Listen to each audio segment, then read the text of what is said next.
요한복음 19장 1절에서 13절 다 같이 함께 한 목소리로 읽겠습니다. 이에 빌라도가 예수를 데려다가 채찍질 하더라. 군인들이 가시나무로 관을 엮어 그의 머리에 씌우고 자색 옷을 입히고 앞에 가서 이르되 유대인의 왕이여 평안할지어다 하며 손으로 때리더라. 빌라도가 다시 밖에 나가 말하되 보라, 이 사람을 데리고 너희에게 나오니 이는 내가 그에게서 아무 죄도 찾지 못한 것을 너희로 알게 하려 함이로라 하더라. 이에 예수께서 가시관을 쓰고 자색 옷을 입고 나오시니 빌라도가 그들에게 말하되 보라, 이 사람이로다 하매 대제사장들과 아랫 사람들이 예수를 보고 소리질러 이르되 십자가에 못 박으소서, 십자가에 못 박으소서 하는지라. 빌라도가 이르되 너희가 친히 데려다가 십자가에 못 박으라. 나는 그에게서 죄를 찾지 못하였노라. 유대인들이 대답하되 우리에게 법이 있으니 그 법대로 하면 그가 당연히 죽을 것은 그가 자기를 하나님의 아들이라 함이니이다. 빌라도가 이 말을 듣고 더욱 두려워하여 다시 관정에 들어가서 예수께 말하되 너는 어디로부터냐 하되 예수께서 대답하여 주지 아니하시는지라. 빌라도가 이르되 내게 말하지 아니하느냐? 내가 너를 놓을 권한도 있고 십자가에 못 박을 권한도 있는 줄 알지 못하느냐? 예수께서 대답하시되 위에서 주지 아니하셨더라면 나를 해할 권한이 없었으리니 그러므로 나를 내게 넘겨준 자의 죄는 더 크다 하시니라. 이러함으로 빌라도가 예수를 놓으려고 힘쓰으나 유대인들이 소리질러 이르되 이 사람을 놓으면 가이사의 충신이 아니니이다. 무릇 자기를 왕이라 하는 자는 가이사를 반역하는 것이니이다. 빌라도가 이 말을 듣고 예수를 끌고 나가서 돌을 깐 뜰 히브리 말로 가바다에 있는 재판석에 앉아 있더라. 아멘. 오늘도 하나님의 은혜가 여러분의 삶 가운데 가득하기를 바랍니다. 여러분을 통해서 하나님의 영광이 나타나기를 주님의 이름으로 축복합니다. 세상의 질서를 균형 잡게 하는 것이 재판관이라고 말할 수 있습니다. 그래서 죄를 지으면 이 재판관에게 끌고 가서 이 사람이 죄입니다 라고 고발하게 되면 이 재판관은 그것이 정말로 죄인가 아닌가를 철저하게 조사해서 결정을 내는 것이죠. 그래서 재판관은 절대로 다른 상황에 흔들려서는 안 된다. 인정에 흔들려서도 안 되고 여론에 흔들려서도 안 된다라는 것을 우리는 봅니다. 지금 우리나라에는 이제 헌법재판소에 아주 중요한 판결이 앞에 두고 있습니다. 국무총리와 대통령의 탄핵을 기각할 것인지 인용할 것인지 이것이 아주 중요한 문제라고 할 수 있죠. 우리나라의 미래를 새롭게 결정할 수 있는 중요한 문제이기도 합니다. 그런데 만약에 헌법재판소가 여론에 흔들려서 이 잘못된 판단을 한다면 그것은 굉장히 큰 역사의 오점이 되리라 생각을 하기도 합니다.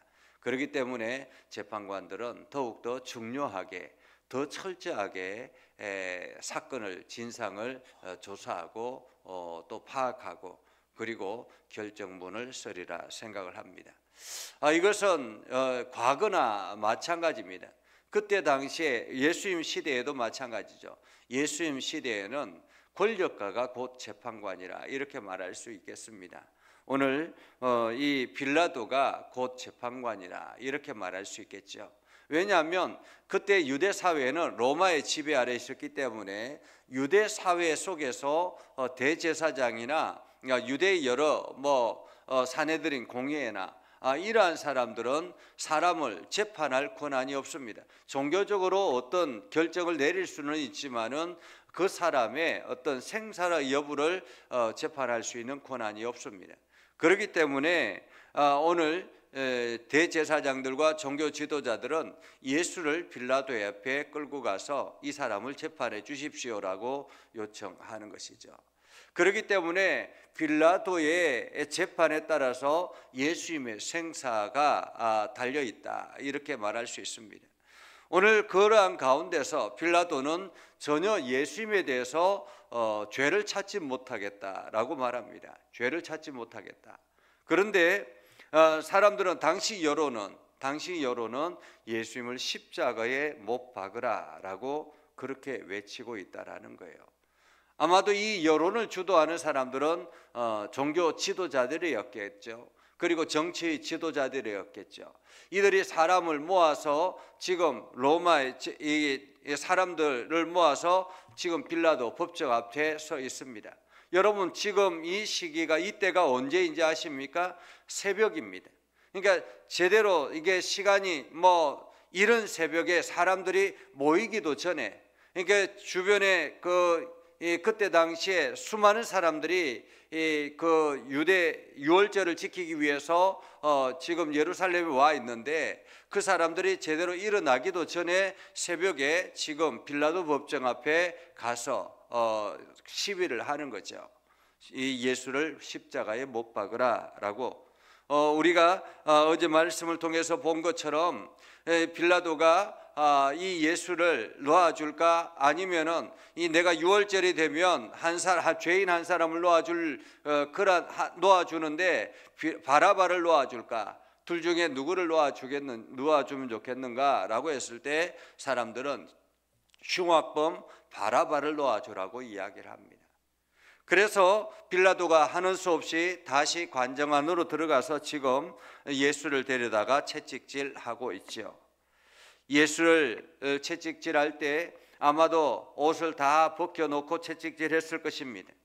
우리가 다른 성경에 보면 그때 당시에 채찍은 이게 사기라든지 쇠붙이를 붙인 그러한 채찍이라고 합니다. 그러니까 한 번 때리면은 살점이 뚝뚝 떨어져 나가는 그러한 채찍이라고 말할 수 있겠죠.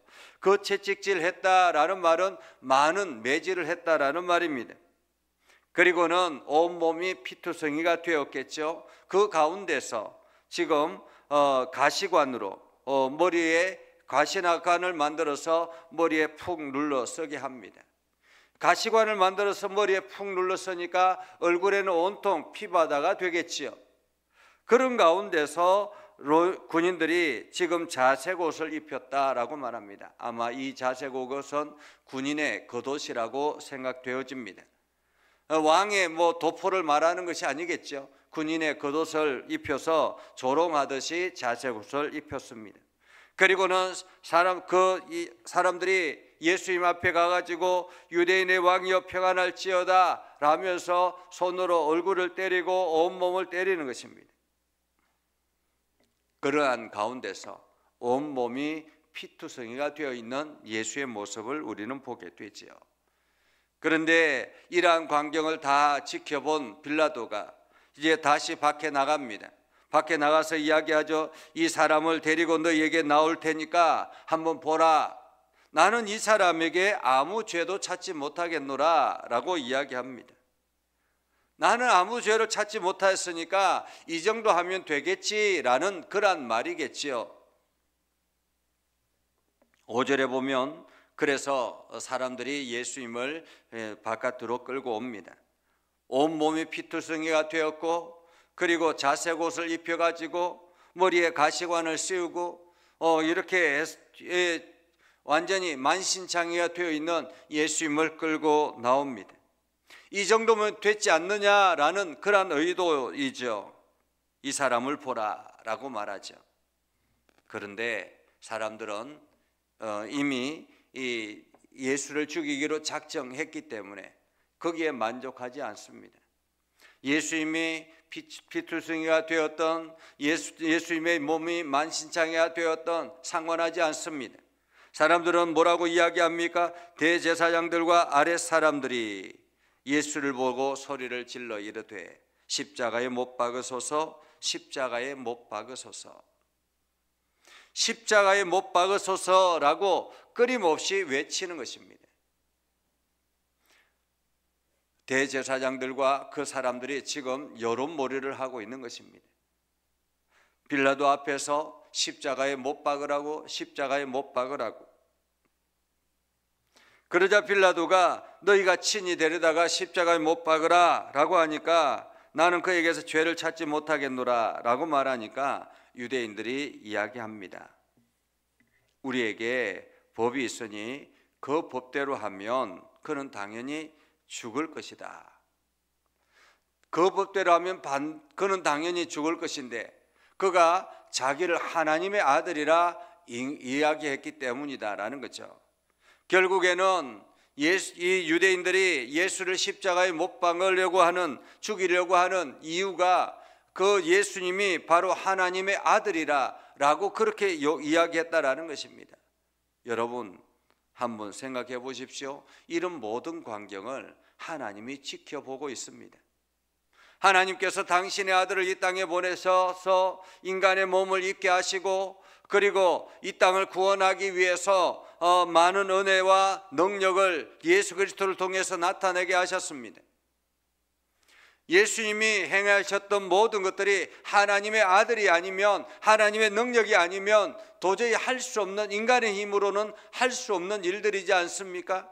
물질의 변화가 일어나게 하는 것, 물로 포도주가 되게 하는 것, 무리를 걷게 되는 것, 또한 귀신을 쫓아내는 것, 이러한 것들이 과연 인간의 힘으로 할 수 있겠습니까?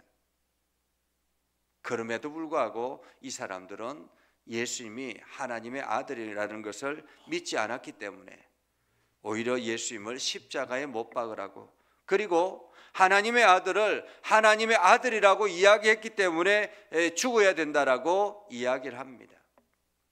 여러분, 만약에 유대인들이 지금 메시아를 기다리고 있는 사람들이라면 그들은 무엇을 해야 옳은 일일까요? 그들이 만약에 메시아를 기다리는 사람들이라면 예수님에 대해서 다시 생각해야 되지 않겠습니까? 그런데 그들은 메시아를 기다린다고 하지만 실상은 메시아를 기다리는 것이 아닙니다. 자기의 종교적인 어떤 권위라든지 자기가 누리고 있는 이러한 물질의 풍요로움, 이러한 것들을, 권력, 이러한 것들이 다칠까 봐, 이러한 것들이 사라질까 봐 지금 이들은 노심초사하며 예수님을 십자가에 못 박으려고 하고 있는 것입니다. 결국에는 누가 이깁니까? 빌라도가 이 말을 듣고 더욱 두려워하여 다시 관정으로 들어가서 예수께 말하되 너는 어디로부터냐 하되 예수께서 대답하여 주지 아니하시니라. 빌라도가 다시 예수님에게 물었던 이유는 무엇입니까? 뭔가라도 죄를 찾기 위해서라는 것이겠죠. 그러나 예수님은 이미 십자가에 죽기로 작정하셨기 때문에 더 이상 아무런 대답도 하지 않으셨다라는 것입니다. 하지만 빌라도는 내가 말하지 아니했느냐, 내가 너를 놓을 권한도 있고 십자가에 못 박을 권한도 있는 줄 알지 못하느냐라고 말했을 때 예수님께서 이렇게 말씀합니다. 위에서 주지 아니하셨더라면, 위에서 주지 아니하셨더라면, 여기서 위에서 주셨다라는 말은 무슨 뜻입니까? 하나님께서 주지 아니하였다면 이 빌라도의 그 권한은 없었을 것이다라는 말입니다. 오늘 이 땅에 살아가는 것들도 마찬가지입니다. 이 땅에 지금 권력자들이라고 하는 사람들, 이랑 모든 사람들이 하나님께서 그 권한을 주지 아니하였으면 그들이 과연 그 권력을 누릴 수 있겠는가라는 것입니다. 하나님께서 그들의 영혼을 데려가 버리면 그들이 이야기하는 그 권력은 어디에서부터 나오겠습니까? 생명의 주관자 되시는 하나님께서 그들에게 권력을 내버려 두었기 때문에 하나님께서 이 모든 것들을 권한을 주셨기 때문에 그렇다라는 거죠. 그러면서 나를 내게 넘겨준 자의 죄는 더 크다라고 말합니다. 나를 내게 넘겨준 자의 죄는, 다시 말하면 유대인들의 죄는 더 크다라는 말이겠죠. 또한 가룟 유다의 죄는 더 크다라는 말일 수도 있겠습니다. 자, 그렇게 해서 그러므로 빌라도가 예수를 놓으려 힘썼으나 유대인들이 소리질러 이르되 이 사람을 놓으면 가이사의 충신이 아니니이다. 무릇 자기를 왕이라 하는 자는 가이사를 반역하는 것이니이다. 지금 그들이 영적으로 예수님이 왕이다, 하나님 나라의 왕이다라고 이야기하는 것을 마치 이 세상의 왕으로 이야기하는 것처럼 가장해서 그들은 몰아가고 있다라는 거죠. 종교적인 어떤 영적인 것들을 세상적인 것들로 둔갑해서 지금 몰아가고 있는 모함하는 장면을 우리는 봅니다. 그래서 결국에는 빌라도가 이 말을 듣고 예수를 끌고 나가 돌을 깐 뜰에 있는 재판석에 앉았더라. 예수님을 선고하기 위해서 그는 앉았다라는 것입니다. 오늘 우리는 이 말씀을 보면서 우리 자신도 생각하게 됩니다. 혹은 우리는 주변 사람들의 분위기에 따라서 거짓된 것을 마치 진실된 것처럼 그렇게 허락하고 살아가고 있지는 않는지, 하나님의 말씀이 살아 역사함에도 불구하고 우리는 그 하나님의 말씀을 온전하게 세상에 드러나지 아니하고 오히려 세상의 눈치를 보며 살아가고 있지는 않는지 우리 자신을 돌아보아야 할 것입니다. 그래서 우리는 빌라도 같은 그러한 결정을 하지 말고 오늘도 하나님이 우리에게 주신 사명, 하나님께서 나에게 부여해 주신 그 일들, 오늘도 나에게 이 땅에서 생명을 유지하며 가는 동안 나에게 맡겨진 사명들을 우리가 충실하게 감당할 수 있도록 하나님 오늘도 영적인 능력을 허락하여 주시옵소서. 오늘도 우리를 통해서 하나님의 놀라운 은혜가 나타나게 하여 주시옵소서. 기도하며 나아가는 저와 여러분이 되기를 주님의 이름으로 축복합니다. 기도하겠습니다. 거룩하신 아버지 하나님, 오늘도 우리 가운데 함께 하시고 하나님의 은혜를 저희들에게 베풀어 주셔서 우리가 믿음 안에 굳건하게 서게 하시고 하나님 나라를 향해서 달려가게 해주심을 감사합니다. 아버지 하나님, 오늘도 우리를 통해서 행하시는 하나님의 놀라운 역사들이 끊임없이 세상으로 흘러가도록 우리를 들어 사용하여 주시옵소서. 우리를 축복의 통로로 사용하여 주시옵소서.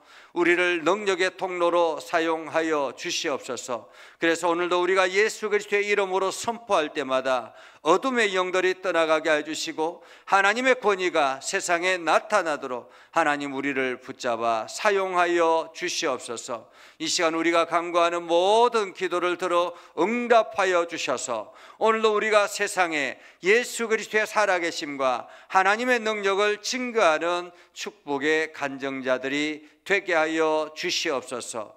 예수님의 이름으로 기도드리옵나이다. 아멘.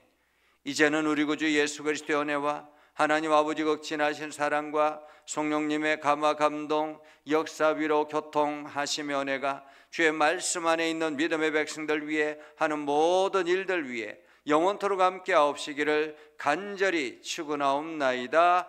아멘.